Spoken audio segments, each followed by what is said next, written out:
Hello, welcome to the April 2014 video edition of the Iowa General Fund Monthly Revenue Memo.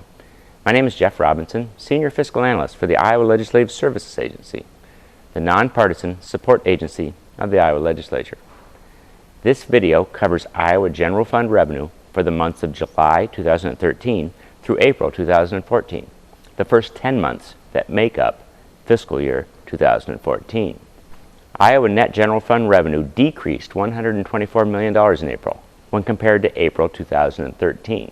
The decrease equates to almost 24% of the net revenue deposited last April and is the single largest general fund dollar and percent decrease since at least the mid-1990s. The revenue negative for the month of April was dominated by the impact of a delay in the farm income tax filing deadline in 2013, something that moved $50 to $70 million in revenue from March into April last year. With a return to the normal farm return due date of March 1 this year, April 2014 revenue looks low in comparison. However, this was not the only problem that plagued April 2014 revenue comparisons. Due to federal tax changes that took place at the end of calendar year 2012 and discussed in earlier editions of the monthly video memo, Iowa received a one-time surge of income tax revenue last spring as tax year 2012 state income tax returns were filed.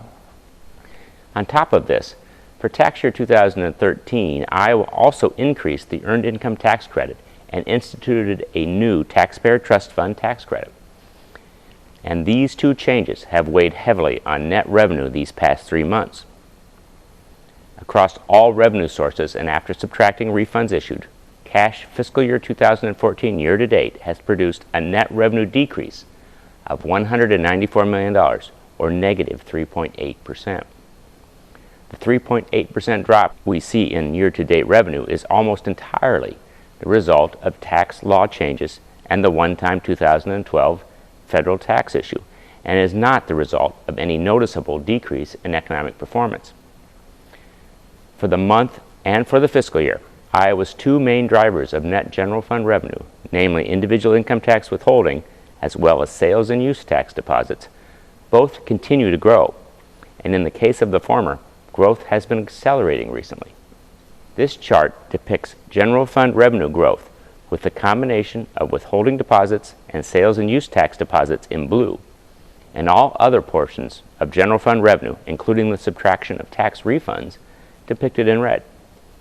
As is evident from the blue bars in the chart, fiscal year 2014 is a very normal year. What this means is that while the overall net general fund revenue level is down compared to last year, it has more to do with the unusual circumstances of last year, opposed to any underlying economic weakness this year.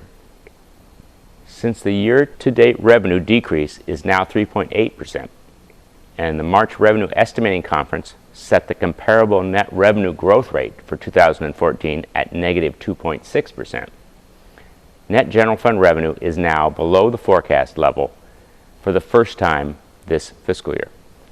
Thank you very much for your interest in Iowa General Fund revenue. Goodbye, and please check out the next monthly video memo in early June.